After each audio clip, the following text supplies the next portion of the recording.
नमस्कार। आप सभी का स्वागत है Rajasthan study point YouTube channel पर।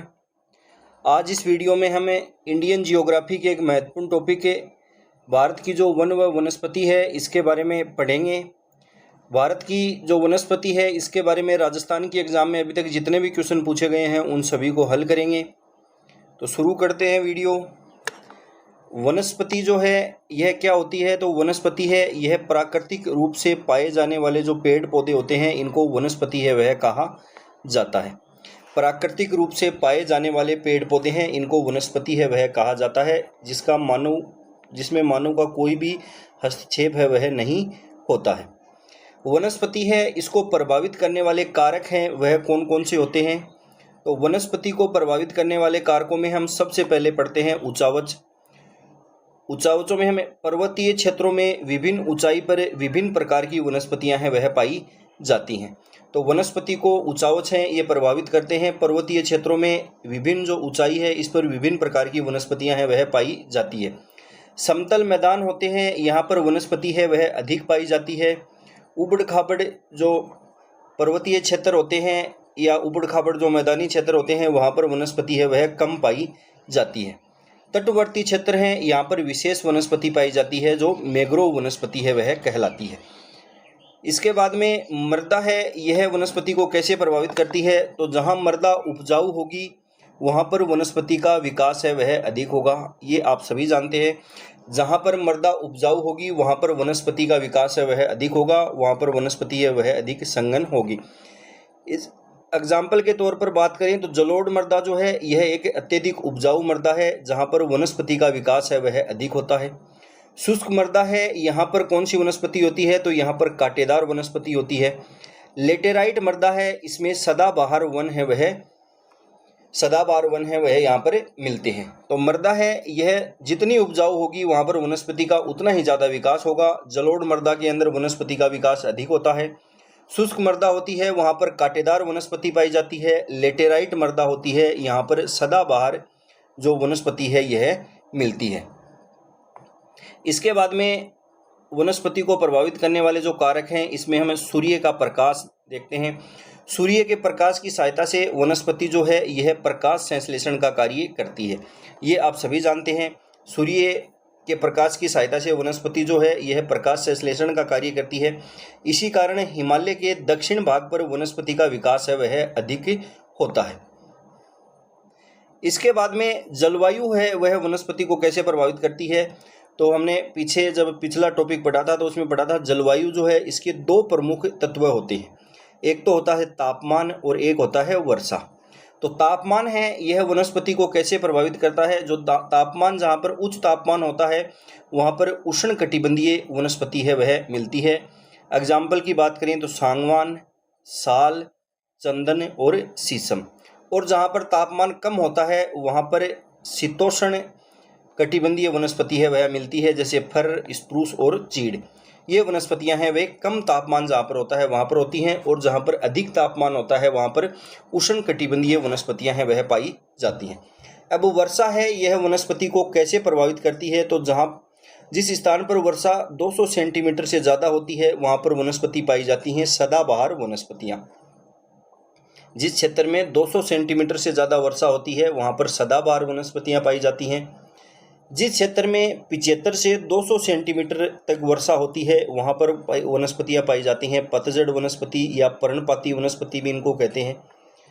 जहाँ पर वर्षा 25 से 75 सेंटीमीटर होती है वहाँ पर कांटेदार वनस्पति है वह पाई जाती है।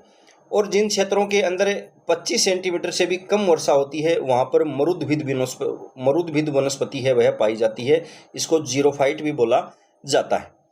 तो जलवायु है यह प्रभावित करती है। इसमें तापमान और वर्षा इसके दो प्रमुख तत्व होते हैं। जहाँ ज़्यादा तापमान होता है वहाँ उष्ण कटिबंधीय वनस्पतियाँ, जहाँ कम तापमान होता है वहाँ शीतोष्ण कटिबंधीय वनस्पतियाँ होती हैं। वर्षा की बात करें तो जहाँ पर 200 सेंटीमीटर से ज़्यादा वर्षा है वहाँ सदाबहार वनस्पतियाँ होंगी।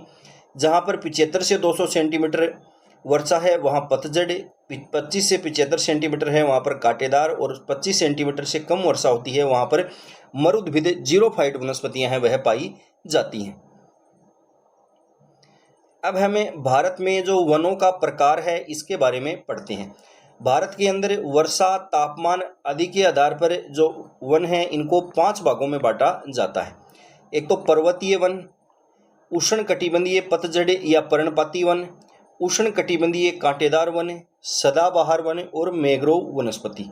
ये 5 भागों में हम भारत के वनों को बांटते हैं। अब इन पांचों के बारे में पढ़ते हैं। वनों का जो भौगोलिक वर्गीकरण किया जाता है इसका आधार क्या होता है, तो यह तापमान, मिट्टी और वर्षा, इन तीनों के आधार पर वनों का भौगोलिक वर्गीकरण है वह 5 भागों में किया जाता है। पहला है उष्णकटिबंधीय सदाबहार वनस्पति। उष्णकटिबंधीय सदाबहार वनस्पति हैं, ये कहाँ पर पाई जाती हैं, तो वह स्थान जहाँ पर उच्च तापमान होता है और 200 सेंटीमीटर से भी अधिक वर्षा होती है, ऐसे क्षेत्रों में उष्णकटिबंधीय सदाबहार वनस्पति है वह पाई जाती है। यहाँ की वनस्पति की प्रजातियाँ किसी एक ऋतु में एक साथ पत्ते नहीं गिराती हैं। यहाँ की जो वनस्पति की प्रजातियाँ होती हैं वह एक ऋतु में एक साथ अपने पत्ते हैं वह नहीं गिराती हैं, इसी कारण इनको सदाबहार वनस्पति है वह कहा जाता है। जैव विविधता यहाँ पर सर्वाधिक होती है।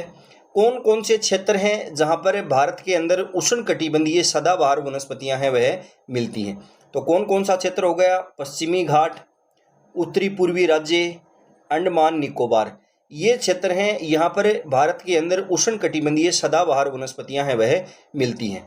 इनकी जो मुख्य वनस्पतियाँ हैं उनकी बात करें तो कौन कौन सी वनस्पति यहाँ पर मिलती है, तो महोगनी, रोजवुड, एबोनी और सफ़ेद केदार, ये सभी वनस्पतियां हैं यह उष्णकटिबंधीय सदाबहार वनस्पति के अंदर आती हैं, जो भारत के पश्चिमी घाट, उत्तरी पूर्वी राज्य और अंडमान निकोबार है यहाँ पर मिलती हैं। ये जो वनस्पतियां हैं इनकी जो लकड़ी है वह कठोर होती है, इनकी जो लकड़ी है वह कठोर होती है। और उष्णकटिबंधीय सदाबहार जो वनस्पति है इनमें वृक्षों की लंबाई है वह 45 से 60 मीटर तक होती है।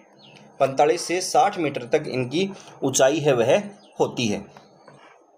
इसके बाद में हम पढ़ते हैं उष्णकटिबंधीय पतझड़ या इनको उष्णकटिबंधीय पर्णपाती वनस्पति या वन है वह कहा जाता है।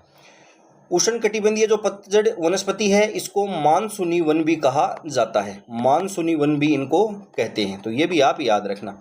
उष्णकटिबंधीय पतझड़ वनस्पति है ये कहाँ पर मिलती है, तो जहाँ पर तापमान होता है उच्च और वर्षा होती है 75 सेंटीमीटर से 200 सेंटीमीटर तक, वहाँ पर हमें उष्णकटिबंधीय पतझड़ वनस्पति है वह देखने को मिलती है।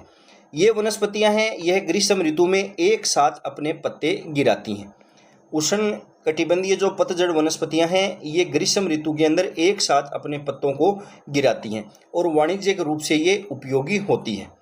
वर्षा है इसके आधार पर इनको हम उन्हें 2 भागों के अंदर बांटते हैं, आर्द्र पतझड़ वनस्पति और शुष्क पतझड़ वनस्पति। अब हमें आर्द्र पतझड़ वनस्पति और शुष्क जो पतझड़ वनस्पति है इसके बारे में पढ़ते हैं। आर्द्र पतझड़ जो वनस्पति है यह जिस क्षेत्र में वर्षा 100 से 200 सेंटीमीटर तक होती है वहाँ पर हमें आर्द्र पतझड़ वनस्पति है वह देखने को मिलती है। इसकी जो मुख्य वनस्पति है वह सागवान होती है। आर्द्र पतझड़ जो वनस्पति है इसकी मुख्य वनस्पति है वह सागवान होती है। और यहाँ पर कौन कौन से साल, शीशम, महुआ, आंवला और चंदन, ये हमें यहाँ पर वृक्ष हैं वह देखने को मिलते हैं। आर्द्र पतझड़ वनस्पति है यह भारत के किस क्षेत्र में है, तो यह शिवालिक जो पर्वतीय क्षेत्र है यहाँ पर यह मिलती है। पश्चिमी घाट का जो पूर्वी ढाल है यहाँ पर यह मिलती है। पश्चिमी घाट का जो पश्चिमी ढाल है वहाँ पर हमें उष्णकटिबंधीय सदाबहार वनस्पति देखने को मिलती है। और पश्चिमी घाट का जो पूर्वी ढाल है यहाँ पर हमें आर्द्र पतझड़ वनस्पति है वह देखने को मिलती है।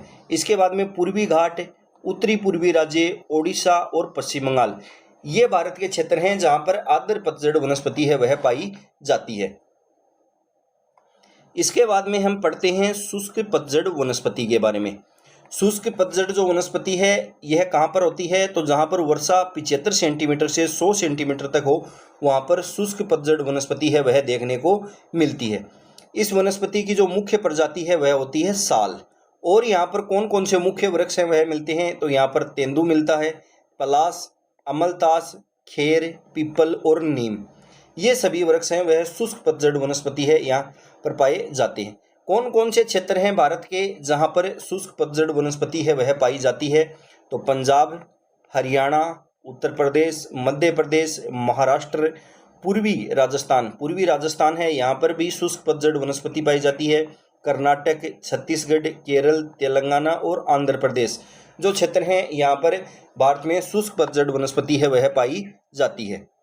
इसके बाद में तीसरा जो प्रकार है वह है उष्णकटिबंधीय कांटेदार वनस्पति। उष्णकटिबंधीय कांटेदार वनस्पति है, इसके बारे में हम पढ़ते हैं। उष्णकटिबंधीय कांटेदार वनस्पति है, यह कहाँ पर होगी? जहाँ पर तापमान है वह उच्च होगा और वर्षा है यह 75 सेंटीमीटर से कम होगी, वहाँ पर हमें उष्णकटिबंधीय कांटेदार वनस्पति है वह देखने को मिलती है। अब है जल के ह्रास को कम करने के लिए, ये जो उष्णकटिबंधीय कांटेदार वनस्पतियां हैं ये जल के ह्रास को कम करने के लिए इन वनस्पतियों की जो पत्तियां हैं यह छोटी होती हैं और इनके कांटे होते हैं। उष्णकटिबंधीय कांटेदार वनस्पतियां हैं, ये जल को ह्रास कम करने के लिए इन वनस्पतियों के अंदर जो पत्तियां हैं वह छोटी होती हैं और इनके कांटे होते हैं। उष्णकटिबंधीय कांटेदार वनस्पतियों की हम मुख्य वनस्पति की यदि बात करें तो कौन कौन सी होती हैं? खेजड़ी होती है, बबूल और पलास, ये सभी इस वनस्पति के अंतर्गत आते हैं। इसके बाद 25 सेंटीमीटर से कम वर्षा वाले क्षेत्र में मरुदभिद वनस्पति है वह पाई जाती है। जीरोफाइट वनस्पति है वह यहाँ पर पाई जाती है। एग्जाम्पल की बात करें तो कैक्टस, नागफणी। हमारे राजस्थान के अंदर थार का जो मरुस्थल है यहाँ पर यह मरुदभिद वनस्पति है वह देखने को मिलती है, जहाँ पर 25 सेंटीमीटर से भी कम वर्षा है वह होती है। उष्णकटिबंधीय कांटेदार वनस्पति है, यह पश्चिमी राजस्थान के अंदर, हरियाणा, पंजाब, गुजरात, उत्तर प्रदेश और छत्तीसगढ़, इन क्षेत्रों के अंदर हमें भारत में उष्णकटिबंधीय कांटेदार वनस्पति है वह देखने को मिलती है। इसके बाद में इम्पोर्टेंट है ये मैंग्रोव वनस्पति। इसको जवारीय वन के नाम से भी जाना जाता है, इनको वेलांचली के नाम से भी जाना जाता है और इनको अनूप वन के नाम से भी जाना जाता है। तो ये सभी इसके उपनाम हैं। मैंग्रोव जो वनस्पतियां होती हैं यह मुख्यतः कहाँ पर मिलती हैं? तो यह तटवर्ती और डेल्टा क्षेत्रों में मिलती हैं। भारत के जो तटवर्ती और डेल्टा क्षेत्र हैं वहाँ पर मैंग्रोव वनस्पति या जवारीय वनस्पति या अनूप वनस्पति हैं वे पाई जाती हैं। इन वनस्पतियों की विशेषताओं की बात करें तो ये वनस्पति हैं यह मीठे व खारे दोनों प्रकार के पानी में जीवित रह सकती हैं। ये वनस्पतियां हैं यह मीठे और खारे दोनों प्रकार के पानी में जीवित रह सकती हैं। क्यों रह सकती हैं? क्योंकि इन वनस्पति में न्यूमेटाफोर्स नामक जड़ें पाई जाती हैं जो सतह से ऊपर की ओर उठती हैं और सीधे वायुमंडल से ऑक्सीजन है वह प्राप्त कर लेती हैं। तो मैंग्रोव जो वनस्पतियां हैं यह मीठे व खारे दोनों प्रकार के पानी में जीवित रह सकती हैं, क्योंकि इन वनस्पतियों में न्यूमेटाफोर्स नामक जड़ें पाई जाती हैं जो सतह से ऊपर की ओर उठती हैं और सीधे वायुमंडल से ऑक्सीजन प्राप्त कर लेती हैं। ये जो वनस्पतियां होती हैं इसमें जरायुजता पाई जाती है। ये जो मैंग्रोव वनस्पति हैं इनके अंदर जरायुजता है वह पाई जाती है। जरायुजता है वह क्या होती है? तो बीज हैं यह पेड़ पर रहते हुए ही अंकुरित हो जाना, इसे जरायुजता है वह कहा जाता है। तो मैंग्रोव जो वनस्पतियां हैं इनमें जरायुजता पाई जाती है। मैंग्रोव जो हैं ये एक उत्पादक पारिस्थितिकी तंत्र हैं। मैंग्रोव जो होती हैं ये एक उत्पादक पारिस्थितिकी तंत्र होती हैं और यहाँ पर जैव विविधता भी अत्यधिक पाई जाती है। भारत के अंदर मैंग्रोव वनस्पतियों की बात करें तो विश्व के अंदर जितनी भी मैंग्रोव वनस्पति हैं, विश्व की भारत के अंदर 3% मैंग्रोव वनस्पतियां हैं वह पाई जाती हैं।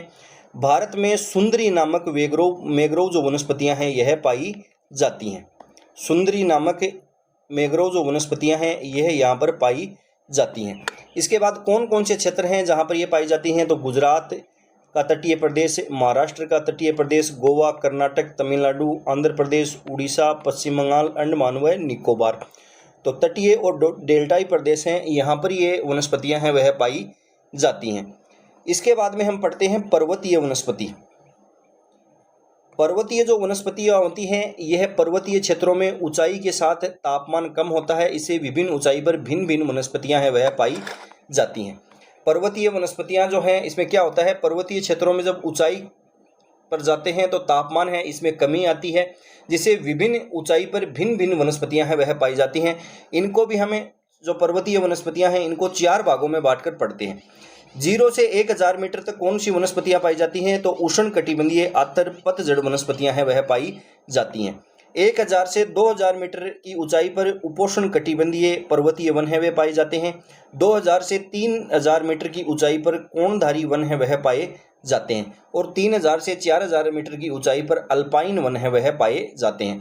तो पर्वतीय जो वनस्पति है इसको भी हम ऊंचाई के आधार पर 4 भागों में बांट कर पढ़ते हैं। एक तो उष्ण कटिबंधीय आर्द्र पतझड़ वन, उपोष्ण कटिबंधीय पर्वतीय वन, कोणधारी वन और अल्पाइन वन। अब इन चारों के बारे में हमें पढ़ते हैं। सबसे पहले हम पढ़ते हैं उष्ण कटिबंधीय आर्द्र पतझड़ वन। ये वन जो होते हैं ये 1000 मीटर की ऊंचाई तक पाए जाते हैं। उष्ण कटिबंधीय आर्द्र पतझड़ वन जो होते हैं यह 1000 मीटर की ऊंचाई तक पाए जाते हैं। वर्षा इनको 100 सेंटीमीटर जहाँ पर वर्षा होती है 1000 मीटर की ऊंचाई वाले स्थानों पर, वहाँ पर ये वन है वह देखने को मिलते हैं। क्षेत्र की बात करें तो शिवालिक पर्वतीय क्षेत्र और दक्षिणी भारत के जो पर्वतीय क्षेत्र हैं यहाँ पर यह वनस्पति है वह पाई जाती है। इसकी मुख्य प्रजाति की बात करें तो इसकी मुख्य प्रजाति है वह सांगवान होती है। इसके बाद में आता है उपोष्ण कटिबंधीय पर्वतीय वन। उपोष्ण कटिबंधीय जो पर्वतीय वन है यह 1000 मीटर से 2000 मीटर की ऊंचाई पर हमें मिलते हैं। इनको भी वर्षा के आधार पर 2 भागों में बांटा जाता है। एक तो चीड़ वनस्पति और एक है उपोष्ण कटिबंधीय चौड़ी पत्तियों वाली वनस्पति। उपोष्ण कटिबंधीय पर्वतीय जो वन है इनको 2 भागों में बांटते हैं। इनका आधार है वर्षा। वर्षा के आधार पर उपोष्ण कटिबंधीय जो पर्वतीय वन है इनको 2 भागों में चीड़ वनस्पति और उपोष्ण कटिबंधीय चौड़ी पत्तियों वाली वनस्पति है इसमें बांटते हैं। चीड़ वनस्पति जो है यह कहाँ पर मिलती है तो जहाँ पर वर्षा 75 से 100 सेंटीमीटर तक होती है। इसकी जो मुख्य प्रजाति है वो चीड़ देवदार और क्षेत्र पश्चिमी हिमालय। पश्चिमी जो हिमालय है यहाँ पर चीड़ वनस्पति है वह मिलती है। उसके बाद में है उपोष्ण कटिबंधीय चौड़ी पत्तियों वाली वनस्पति। यह कहाँ पर मिलती है तो जहाँ पर वर्षा है वह 125 सेंटीमीटर से अधिक होती है। यहाँ पर वनस्पति की बात करें तो मेपल, ओक चेस्टनट ये वनस्पति यहाँ मिलती हैं और क्षेत्र उत्तरी पूर्वी राज्यों में। पश्चिमी जो हिमालय है इसके अंदर चीड़ वनस्पति और उत्तरी पूर्वी जो राज्य हैं यहाँ पर उपोष्ण कटिबंधीय चौड़ी पत्तियों वाली वनस्पति है वह पाई जाती है। इसके बाद में हम पढ़ते हैं कोणधारी वनस्पति।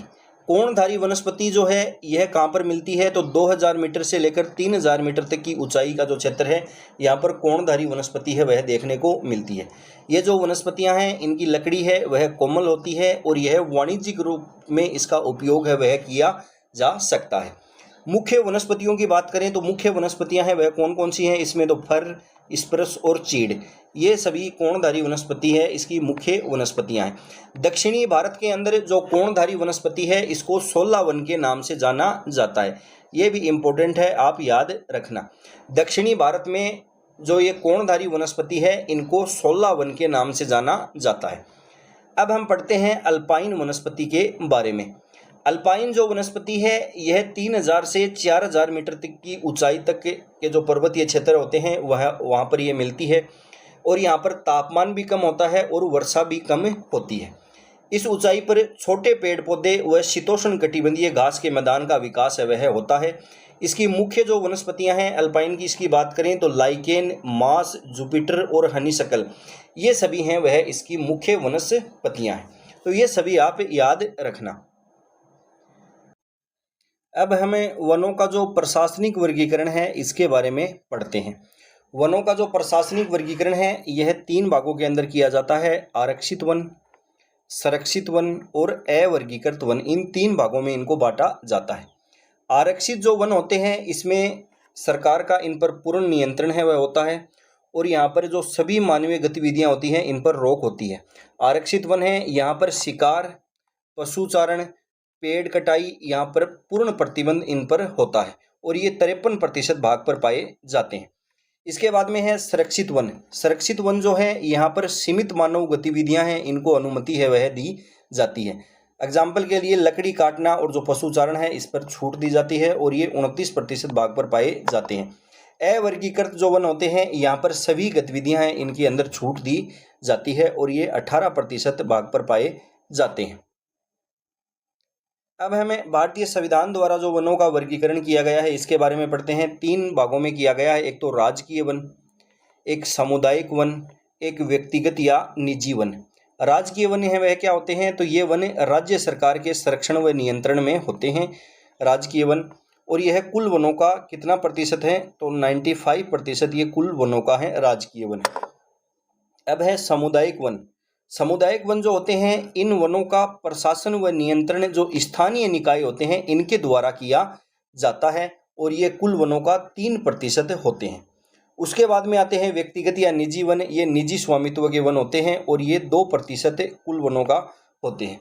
तो भारतीय संविधान के द्वारा वनों का वर्गीकरण है वह 3 भागों में राजकीय वन है। ये वन राज्य सरकार के संरक्षण व नियंत्रण में होते हैं। कुल वनों का 95% जो भाग है ये राजकीय वन है। उसके बाद सामुदायिक वन, इन वनों का प्रशासन व नियंत्रण स्थानीय निकायों द्वारा किया जाता है, 3% भाग पर है। व्यक्तिगत या निजी वन है, ये निजी स्वामित्व के वन वह होते हैं और ये 2% भाग पर है। अब हमें जो राष्ट्रीय वन नीतियाँ या जो भारत की वन नीतियाँ हैं इनके बारे में पढ़ते हैं। भारत की प्रथम वन नीति है, यह कब आई थी, तो भारत की प्रथम वन नीति है यह आई थी 19 अक्टूबर 1894 में। 19 अक्टूबर 1894 में भारत की प्रथम वन नीति है वह जारी की गई थी। स्वतंत्र भारत की प्रथम वन नीति है वह कब आई थी, तो स्वतंत्र भारत की प्रथम वन नीति है यह 1952 में आई थी। 1952 के अंदर आई थी और इसके अंदर क्या प्रावधान था, तो 33% भूमि पर वन होने चाहिए, ऐसा प्रावधान है वह इसके अंदर किया गया था। उसके बाद में नवीनतम वन नीति है वह 1988 में आई थी। भारतीय वन संरक्षण अधिनियम है, यह कब पारित हुआ था, तो 1980 के अंदर भारतीय वन संरक्षण अधिनियम है यह पारित किया गया था और 1988 में इसमें संशोधन है वह किया गया। भारत की प्रथम वन नीति है यह 19 अक्टूबर 1894 में आई थी। यह स्वतंत्रता से पहले ही आई थी। स्वतंत्र भारत की प्रथम वन नीति कब आई थी, तो यह 1952 के अंदर आई थी। 1952 के अंदर आई थी और इसके अंदर 33% भूमि पर वन होना है वह आवश्यक रखा गया था इस नीति में। नवीनतम वन नीति 1988 में आई। भारतीय वन संरक्षण अधिनियम है यह 1980 में पारित किया गया था और 1988 में इसके अंदर संशोधन है वह किया गया। अब हमें भारतीय वन स्थिति जो रिपोर्ट है 2023 जो लेटेस्ट रिपोर्ट है इसके बारे में पढ़ेंगे। ये मोस्ट इम्पोर्टेंट है, एग्जाम में इससे एक क्वेश्चन है वह पक्का पूछता है, तो इसके बारे में हमें अब पढ़ते हैं। भारतीय वन स्थिति रिपोर्ट 2023 जो है यह कौन सी रिपोर्ट थी, तो यह 18वीं रिपोर्ट थी। 18वीं रिपोर्ट थी और यह 21 दिसंबर 2024 को पर्यावरण व जलवायु परिवर्तन मंत्रालय है इसके द्वारा यह रिपोर्ट है वह जारी की गई थी। वन स्थिति रिपोर्ट है यह कौन जारी करता है, तो यह जारी करता है भारतीय वन सर्वेक्षण संस्थान देहरादून। इसकी स्थापना है वह की गई थी 1980 में। भारतीय वन स्थिति रिपोर्ट है वह भारतीय वन सर्वेक्षण संस्थान देहरादून द्वारा जारी की जाती है। इसकी स्थापना 1980 के अंदर की गई थी। भारतीय वन सर्वेक्षण संस्थान जो है यह प्रत्येक 2 वर्षों में यह रिपोर्ट है वह जारी करता है। पहली रिपोर्ट कब जारी की गई, तो 1987 में पहली वन रिपोर्ट है वह जारी की गई थी। 21 दिसंबर 2024 को जो ये 18वीं लेटेस्ट रिपोर्ट है यह पर्यावरण व जलवायु परिवर्तन मंत्रालय द्वारा जारी की गई है। इस रिपोर्ट के अनुसार देश में कुल वन व जो वृक्षावरण है वह कितना है, देश में कुल वन व वृक्षावरण जो है वह कितना है, तो 8,27,357 किलोमीटर स्क्वायर कुल भारत के अंदर वन व वृक्षावरण है, जो देश के कुल भौगोलिक क्षेत्र का 25.17% है।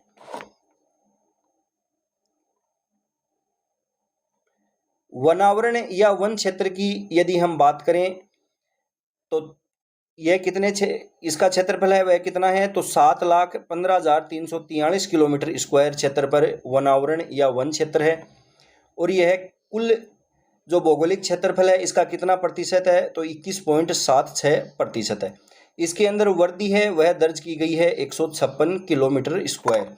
इसके बाद में है वृक्षावरण या वृक्षों से आच्छादित क्षेत्र, यह कितना है, तो 1,12,014 किलोमीटर स्क्वायर है और यह कुल भौगोलिक क्षेत्रफल का 3.41% है।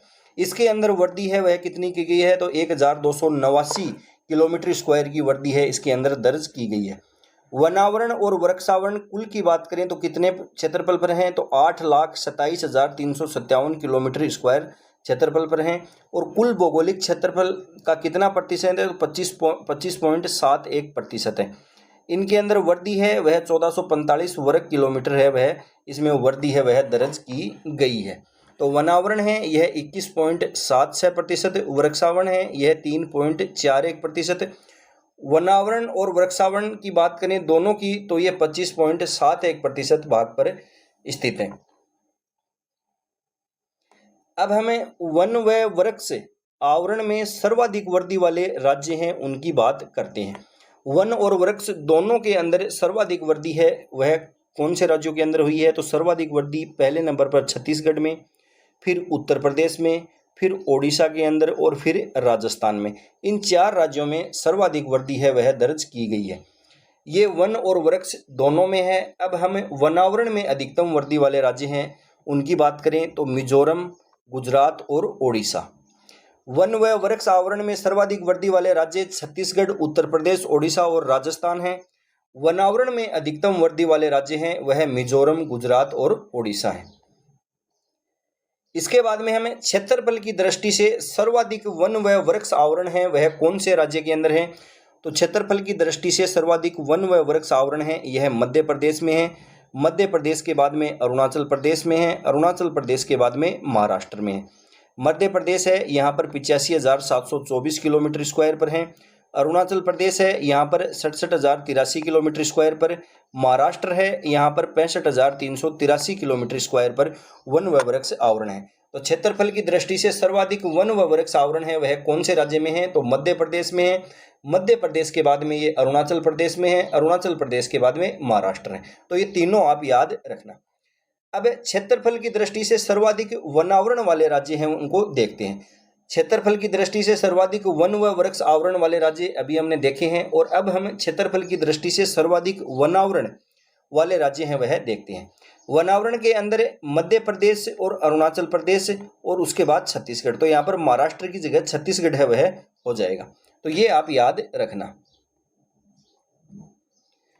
इसके बाद में कुल भौगोलिक क्षेत्रफल की तुलना में वन आवरण के प्रतिशत की दृष्टि से, जो कुल भौगोलिक क्षेत्रफल है इसकी तुलना में वन आवरण में प्रतिशत की दृष्टि से सर्वाधिक वन है वे कहाँ पर हैं? तो लक्षद्वीप में सर्वाधिक 91.33%, उसके बाद मिजोरम में 85.34% और उसके बाद अंडमान निकोबार है यहाँ पर 81.62% है।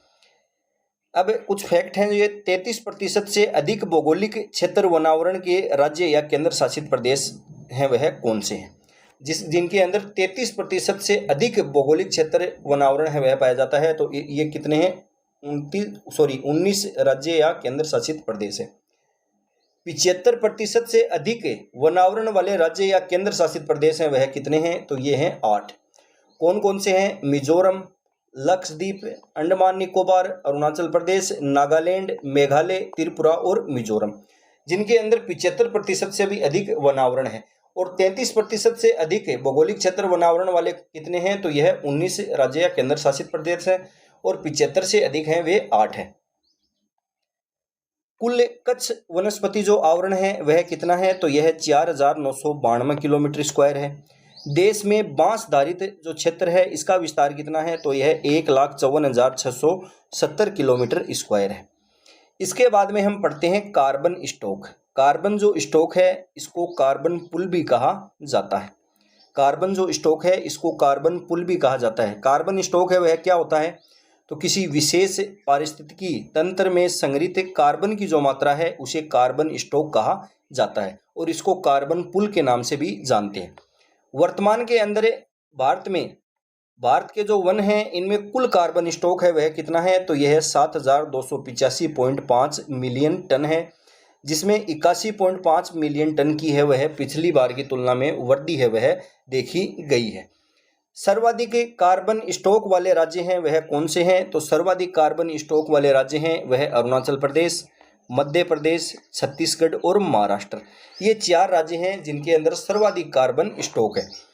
इसके बाद में सबसे कम जो कार्बन स्टॉक है इनकी बात करें तो चंडीगढ़, लक्षद्वीप, पुडुचेरी, दादर व नागर हवेली, ये 4 हैं जिनके अंदर सबसे कम कार्बन स्टॉक है। पहला चंडीगढ़, दूसरा लक्षद्वीप, तीसरा पुडुचेरी और चौथा दादर व नागर हवेली। प्रति हेक्टेयर कार्बन स्टॉक है वह सर्वाधिक कहाँ पर है? प्रति हेक्टेयर कार्बन स्टॉक है यह सर्वाधिक जम्मू कश्मीर में है, उसके बाद यह सिक्किम में है, उसके बाद हिमाचल प्रदेश में है और फिर अंडमान और निकोबार के अंदर है। तो प्रति हेक्टेयर कार्बन स्टॉक की सर्वाधिक मात्रा पहले स्थान पर जम्मू कश्मीर, दूसरे स्थान पर सिक्किम, तीसरे स्थान पर हिमाचल प्रदेश और चौथे स्थान पर अंडमान निकोबार द्वीप समूह है। एक ये छोटा सा फैक्ट है, ये आप याद रखना, भारत में जो वृक्षारोपण उत्सव या जिसको हम वन महोत्सव के नाम से भी जानते हैं, इसके जनक है वह किसको कहा जाता है? तो ये कहा जाता है के.एम. मुंशी को। भारत में वृक्षारोपण जो उत्सव होता है इसको हम वन महोत्सव के नाम से भी जानते हैं, इसके जनक है वह कौन थे? तो वे थे के.एम. मुंशी। अब हम इसके जो प्रीवियस ईयर क्वेश्चन पूछे गए हैं राजस्थान के एग्जाम में उनको हल करते हैं। पहला क्वेश्चन है, भारत में मुख्यतः कितने प्रकार के वन पाए जाते हैं?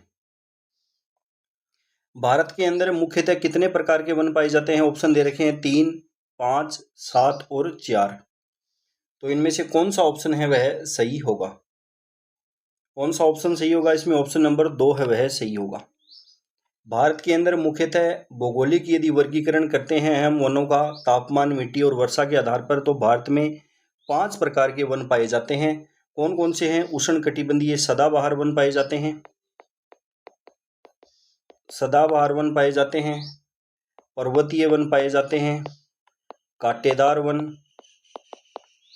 पतझड़ वन और मैंग्रोव वन। ये 5 प्रकार के वन है वह पाए जाते हैं। तो इसमें ऑप्शन नंबर 2 है वह सही होगा। अगला क्वेश्चन है, निम्नलिखित में से किन नदियों के डेल्टाई भागों में मैंग्रोव वन पाए जाते हैं? कौन सी नदियां हैं जिनके डेल्टाई भागों में मैंग्रोव वन है वह पाए जाते हैं?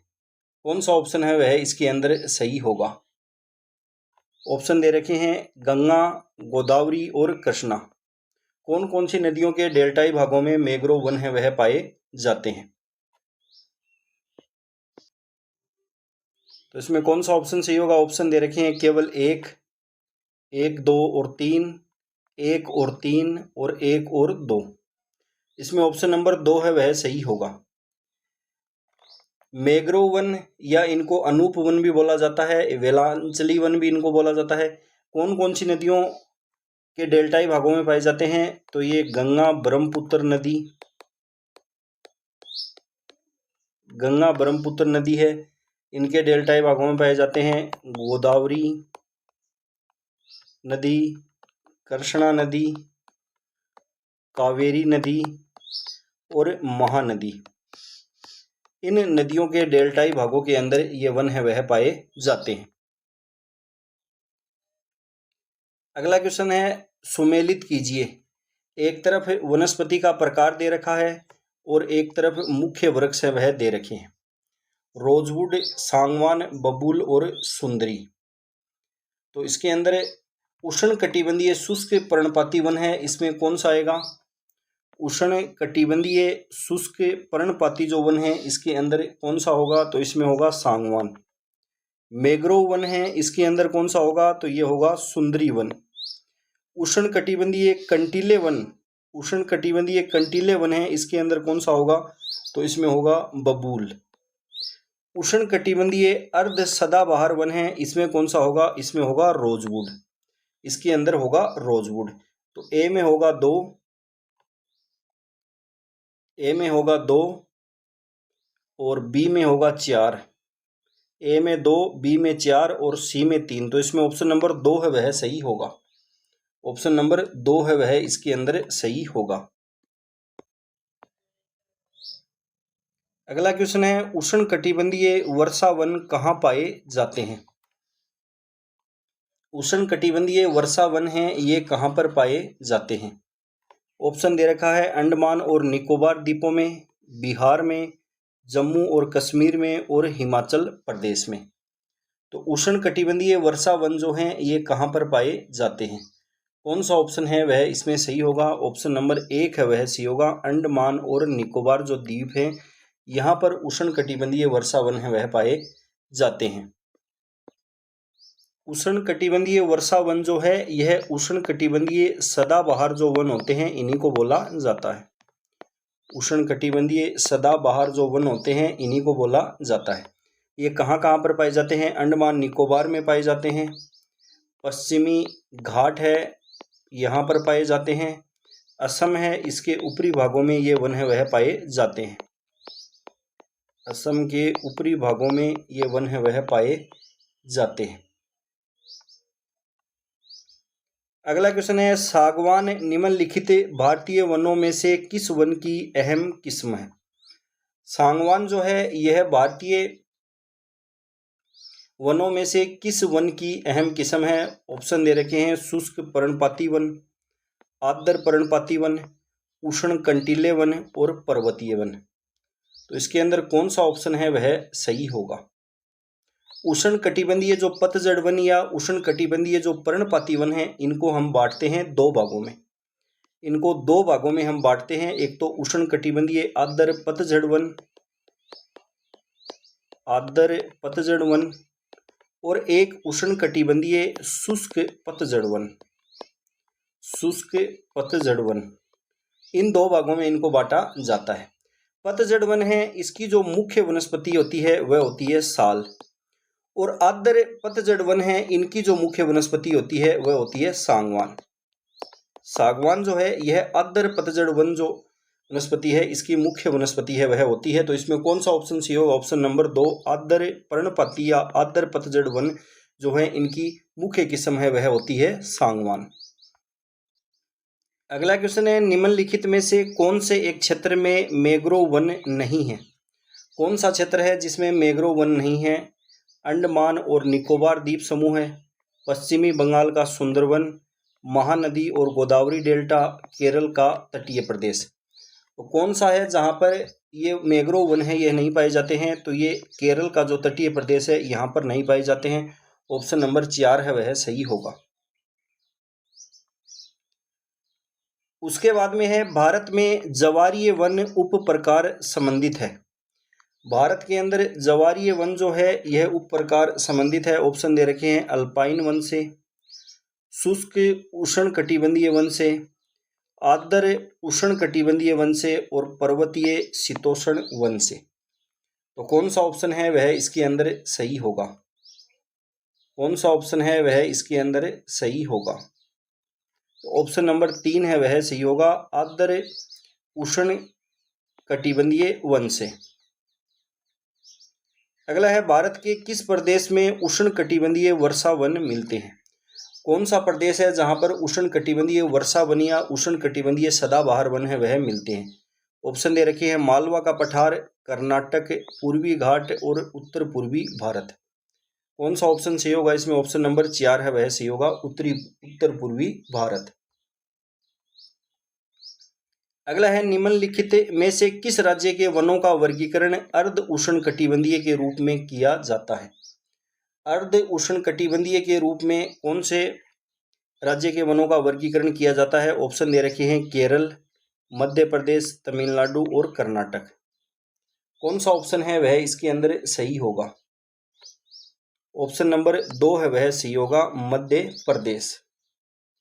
उष्ण कटिबंधीय जो शुष्क पर्णपाती वन होते हैं इन्हीं को अर्ध उष्ण कटिबंधीय वन है वह कहा जाता है। अगला है, 16 वन है। 16 वन है वह क्या है? आर्द्र शीतोष्ण, उष्ण कटिबंधीय आर्द्र, एल्पाइन और ज्वारीय। कौन सा ऑप्शन है वह इसके अंदर सही होगा?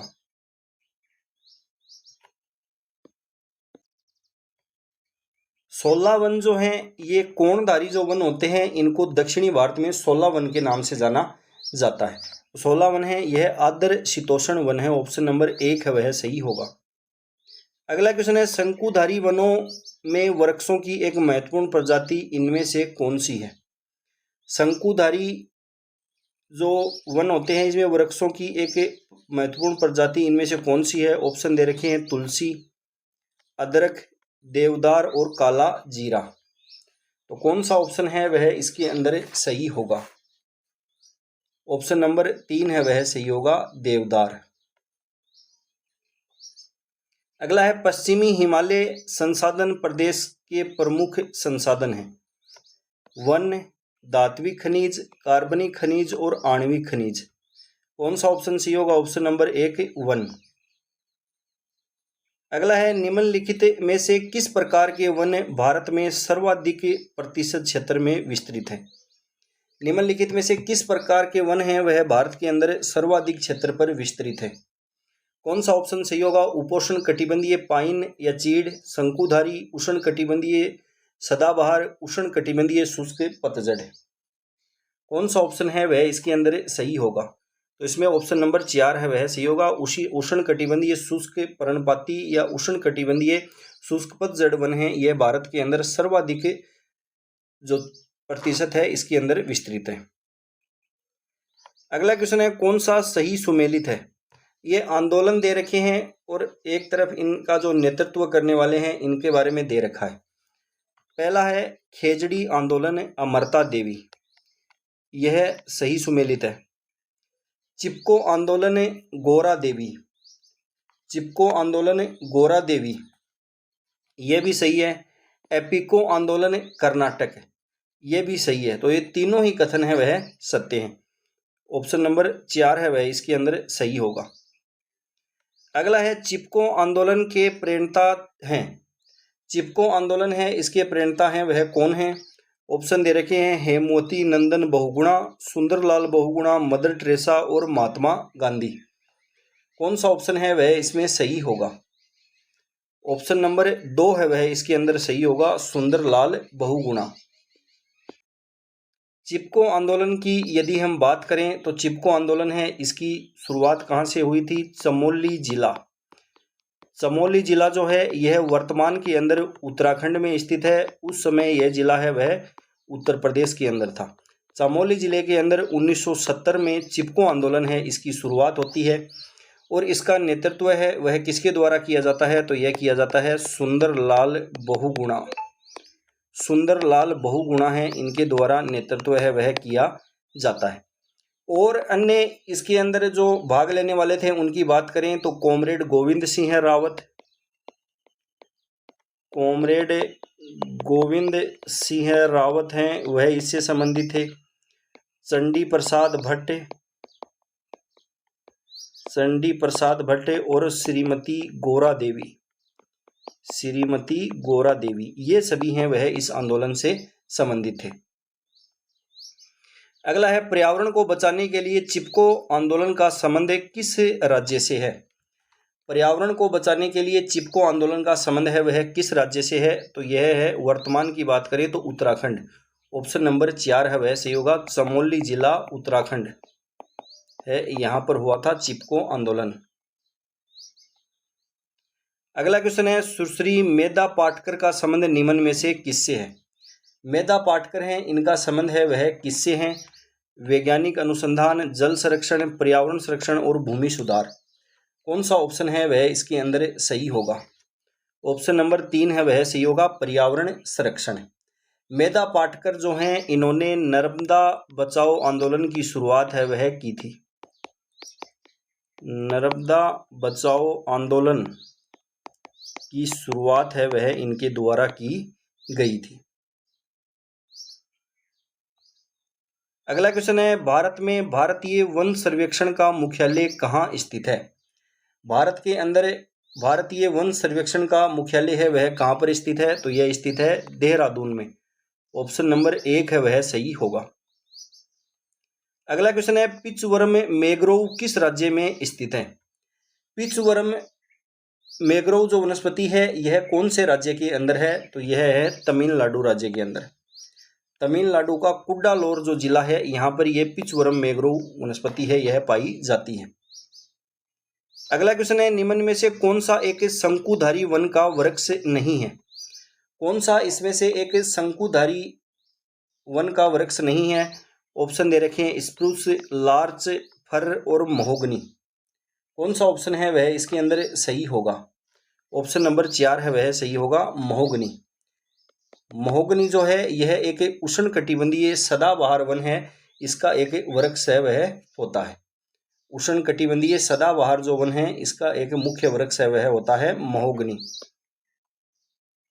अगला क्वेश्चन है कर्नाटक का मंडल पट्टी पर्वत जो समाचारों में था, नीले फूलों से हरा भरा है। जो पुष्प 12 वर्षों में केवल एक बार पुष्पित होते हैं, इस पुष्प का नाम बताइए। इस पुष्प का क्या नाम है? ये उस समय करंट अफेयर का क्वेश्चन था। तो उस पुष्प का नाम है वह है नीला कुरिंजी। ऑप्शन नंबर 2 है वह इसके अंदर सही होगा, नीला कुरिंजी। अगला क्वेश्चन है, भारत में सामाजिक वनीकरण पद का प्रथम प्रयोग रिक्त स्थान में हुआ था। भारत में सामाजिक वानिकी या सामाजिक वनीकरण जो है, इसका प्रयोग 1976 के अंदर सबसे पहले हुआ था। और किसके द्वारा किया गया था? राष्ट्रीय कृषि आयोग द्वारा। राष्ट्रीय कृषि आयोग है, इसके द्वारा किया गया था। अगला क्वेश्चन दे रखा है, कच्छ वनस्पति या मैंग्रोव जो वनस्पति है यह दे रखी है, और एक तरफ राज्य है वह दे रखे हैं। एक तरफ राज्य है वह दे रखे हैं। अचरा रत्नागिरी जो कच्छ वनस्पति है यह कहाँ पर है? तो यह है महाराष्ट्र के अंदर। पिचवरम अभी अभी हम क्वेश्चन हल करके आए हैं, यह तमिलनाडु के अंदर स्थित है। पिचवरम है, यह तमिलनाडु के अंदर स्थित है। कुडापुर है, यह कहाँ पर है? तो कुडापुर है, यह कर्नाटक के अंदर है। और वेमनाद है, यह केरल के अंदर है। वेमनाद है, यह केरल के अंदर है। तो इसमें ऑप्शन नंबर 4 है वह सही होगा। अगला क्वेश्चन है, निम्नलिखित में से तत्वतः कौन सी एक हिमालय वनस्पति की जाति नहीं है? इसमें से कौन सी एक हिमालय वनस्पति की जाति नहीं है? जूनिपर, महोगनी, सिल्वर फर और स्प्रूस। कौन सा होगा? ऑप्शन नंबर 2 है वह सही होगा, महोगनी है। यह उष्ण कटिबंधीय सदाबहार जो वन है इसकी एक प्रजाति है। अगला है, मुख्यतः आम्र बागों मैंग्रोव वाले जवारीय वन कहाँ पाए जाते हैं? तो ये कहाँ पर पाए जाते हैं? Nagarjuna Sagar, Narmada basin, Sundarban delta. Option number 3 है वह सही होगा, सुंदरबन डेल्टा है, यहाँ पर पाए जाते हैं। अगला क्वेश्चन है, भारत में पारिस्थितिक संतुलन का निम्नलिखित में से कौन सा एक प्रमुख कारण है? ऑप्शन दे रखे हैं, वनोन्मूलन, मरुस्थलीकरण, बाढ़ एवं अकाल, वर्षा की परिवर्तितता। कौन सा ऑप्शन सही होगा? इसमें ऑप्शन नंबर 1 है वह सही होगा, वनोन्मूलन। अगला है, भारत में राष्ट्रीय वन संरक्षण नीति कब शुरू की गई थी? स्वतंत्रता से पहले भारत के अंदर जो पहली वन नीति आई थी वह आई थी 1894 में। उसके बाद में वन नीति आई है वह 1952 में। तो इसमें ऑप्शन नंबर 1 है वह सही होगा। अगला क्वेश्चन है, एक औषधीय पौधा हिमालयन यू टेक्सस वाल्चियाना कहाँ पाया जाता है? एक औषधीय पौधा है हिमालयन यू टेक्सन वाल्चियाना, यह कहाँ पर पाया जाता है? ऑप्शन दे रखे हैं, हिमाचल प्रदेश, असम, हिमाचल प्रदेश, मध्य प्रदेश, हिमाचल प्रदेश, अरुणाचल प्रदेश, हिमाचल प्रदेश, मणिपुर। तो कौन सा ऑप्शन इसके अंदर सही होगा? ऑप्शन नंबर 4 हिमाचल प्रदेश और मणिपुर में। अगला क्वेश्चन है, किस प्रकार के वन भारत में सर्वाधिक प्रतिशत क्षेत्र पर विस्तृत हैं? तो ये हम पढ़ चुके हैं, उष्ण कटिबंधीय शुष्क पतझड़ वन। अगला है, सुमेलित करना है। पारिस्थितिकी सरोकार कानून पारित करने के वर्ष हैं, इनको सुमेलित करना है। वन्य जीव संरक्षण, पर्यावरण संरक्षण, जनजातियां एवं अन्य पारंपरिक वन निवासियों के वन अधिकारों को मान्यता और वन संरक्षण, इन सभी को हमें सुमेलित करना है।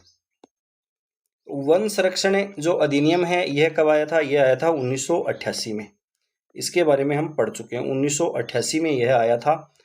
डी में 4 है वह सही होगा, डी में 4 सही होगा। तो इसमें 1 नंबर ऑप्शन है यह सही होगा। वन्य जीव संरक्षण है यह आया 1972 के अंदर। पर्यावरण संरक्षण है यह आया 1986 के अंदर। और जनजातियां व अन्य पारंपरिक वन निवासियों के वन अधिकारों को मान्यता यह 2013 के अंदर आया था कानून। अगला है, पूर्वी तथा मध्य हिमालय की तलहटी में 1500 मीटर की ऊंचाई तक किस प्रकार का वन है वह पाया जाता है? कौन सा वन है वह पाया जाता है? ऑप्शन दे रखे हैं, उष्ण कटिबंधीय पर्णपाती वन, उष्ण कटिबंधीय सदाबहार पर्वतीय वर्षा वन, शीतोष्ण वन और अल्पाइन वन। शीतोष्ण वन और अल्पाइन वन, कौन सा ऑप्शन है वह इसके अंदर सही होगा? ऑप्शन 2 है वह सही होगा, उष्ण कटिबंधीय सदाबहार पर्वतीय वर्षा वन। अगला क्वेश्चन है तेंदुपलास बेल खेर किसके सामान्य वृक्ष है? तेंदुपलास बेल खेर किसके सामान्य वृक्ष है? ऑप्शन दे रखे हैं आर्द्र पर्णपाती वन, शुष्क पर्णपाती वन, उष्णकटिबंधीय कंटीले वन और पर्वतीय वन। कौन सा ऑप्शन सही होगा? ऑप्शन नंबर 2 शुष्क पर्णपाती वन।